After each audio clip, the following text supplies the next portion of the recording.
So to begin, the first board game we're going to talk about here is Vikings Raid and Conquer. Designed by Derek Hodgins, Dave Phelps, and Jonathan Thwaites.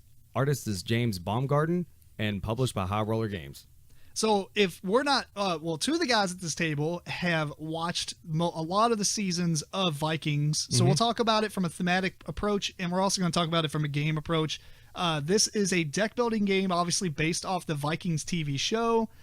And it's kind of got that Ascension style deck building to it. So we're not going to go super into detail, but basically for a few rounds, you're going to be drafting, or sorry, not drafting, but you're going to draw your 5 cards. You're going to play them. You get gold, and then you have long ships, which are also gold at first. You get silver. Sorry, they're called silver. My bad.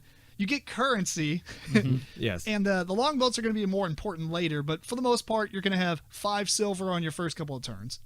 And there's a display of cards out there, which are Viking cards. You're going to buy those into your deck, just like a deck builder. Then you're going to shuffle and do it over again, et cetera, et cetera.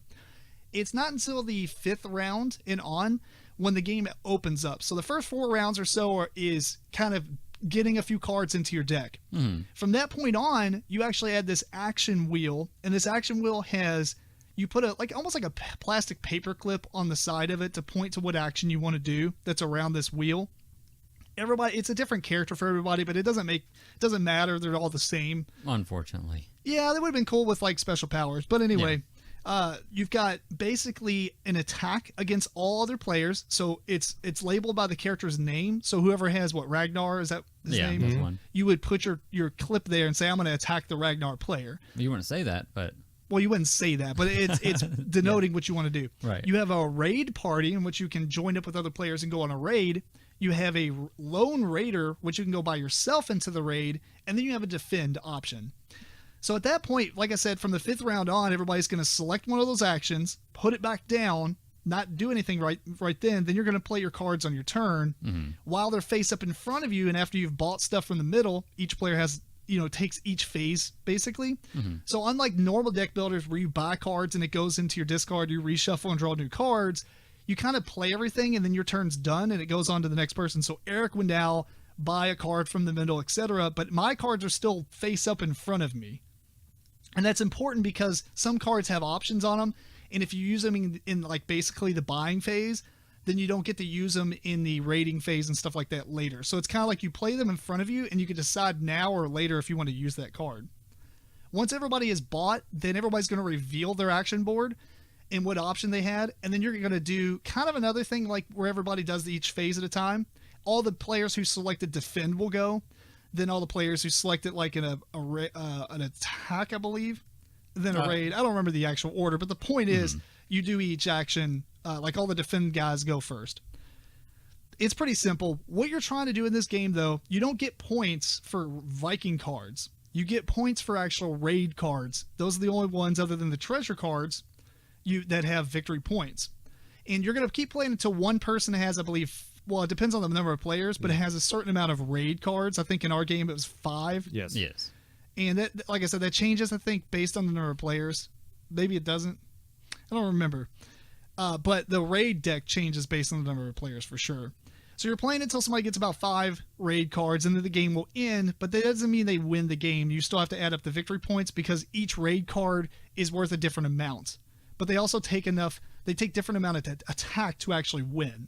Right. So defending is one way you can buy raid cards outside of doing a raid action. You would basically, you bank silver cards or treasure cards that you get, which I'll explain in a minute, into a pile.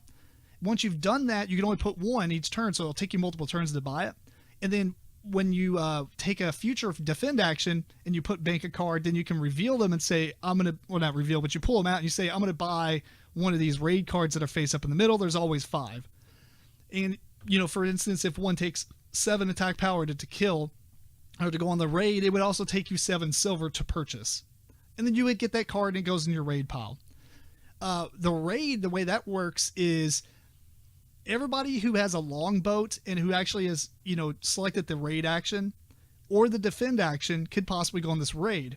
One person's going to become the Earl, which is basically the first player, but it's also the leader of the raid. Whoever has the highest attack power will grab that, and they'll be the leader. and then you add up everybody's attack power, and then the Earl selects which raid they want to destroy or go on and beat or whatever. They get that card, but everybody else who went on the raid also gets a treasure card. So it is absolutely not worth it. And how do you in become comparison. Earl? Huh? How do you become Earl? I just said that. It's a person with the most influence. Oh, it is the person. I said in most attack power. You're right. It is the person with the most influence, so it's a different stat, not actually attack power. My bad. And then if you attack somebody, you basically will, if they did not choose defend, you attack them based on their defense of 5. And if you hit them with enough attack power to equal or exceed 5, you get a few options. You can either basically take the top card of their deck and put it in your discard. You can look through their discard pile and take a card and put it in your discard. If you want to pillage or whatever, or plunder them, I think it's called, you have to attack them and do their defense value or their normal base attack or defend, 5 defense points plus whatever raid card you want to steal from their pile. So if they have ones worth 7, you got to hit them for 12 points to do all that. If they chose defend, though, they also get all their attack power they played that turn added onto their defense, so it's way harder to do so. That's pretty much a whole round, other than like the end of the round where you reset stuff. You do that an infinite amount of times until somebody gets 5 raid cards, but I think the book said between 11 and 15 rounds is what a game lasts. Typical. So we'll start with you guys. From the thematic point of view, what did you think about that? Oh, thematic? Thematic, it could have been any kind of Viking. I think it would have actually been a little better if it was just, vanilla Viking. Like its own artwork and everything like that? Artwork and everything, Yeah. right. So I think it would have done better because the game mechanics are there. They use little clips from the movie or the show on the cards and whatnot. So which is probably, I don't know about you guys, about 90% of the time boring. yes, yeah, It is not interesting. Like at if all. they did their own artwork for all the characters in the game, that would have probably made it a little bit better for me. But I understand that is going to increase production costs quite a bit. Yeah. I mean, it was probably way cheaper for them to buy a license, use clips from the show. Bam, we don't have to hire an artist other than a graphic artist. Right. Anything that you saw that was pretty cool thematically that tied? I mean, like some of the cards and stuff like that, that will give you more influence and not attack and Depending and on what whatnot. character it was, it kind of went with that character. But I mean, It was loose, but there was some there. It was more nostalgic, if anything. Just kind of playing the cards and being like, "Oh yeah, I forgot about that person. character. He died in season 1 and never saw him again." But And obviously, we're taking the flavor text out of it because that's neither here nor there, right? I mean, you can put as much flavor text on cards and try to tie Yeah. the thematics that way, but that's kind of a cop out. Yeah. Yeah. Okay. So thankfully, I'm not missing anything on the thematic side of things. It's just kind of it could be any theme at this point. Yeah, you definitely didn't know. You definitely didn't need Miss to watch anything. the show in order to play the game or get what it. So it's it brings. basically like a Vikings re-theme of Dominion. I mean, it's not played like Dominion, but that would be the same thing. Like it's like this. Who cares what the theme is? Yeah, Yeah. like I said, it probably would have been even better with a generic Viking theme. Yeah, I think the longevity of the game probably would have been better because right now it's like if the Vikings TV show goes away, this game dies, like 100%. It would be hurt. Yeah. yeah, Like I mean, that's kind of the same thing with anything besides Star Wars and Harry Potter at this point, right? yeah, you're happy. Yeah, they got a short shelf life, so Yeah. But otherwise, the game itself, what did you think about that? it wasn't bad. It was you got a deck builder, and a lot of times you're just playing solo, so you had the player interaction. If you want to add in the fact that there could have been a little bit more like intrigue and table talk, and maybe some backstabbing, we could have acted like we were going to do something and then not do it. There Yeah. is the chance for that to be there. It seems like there's kind of a few different play styles within the game too. That's fair. You could kind of be a little bit more aggressive, or if you want to be more the intriguey, because you could just keep the what it's called, the Earl.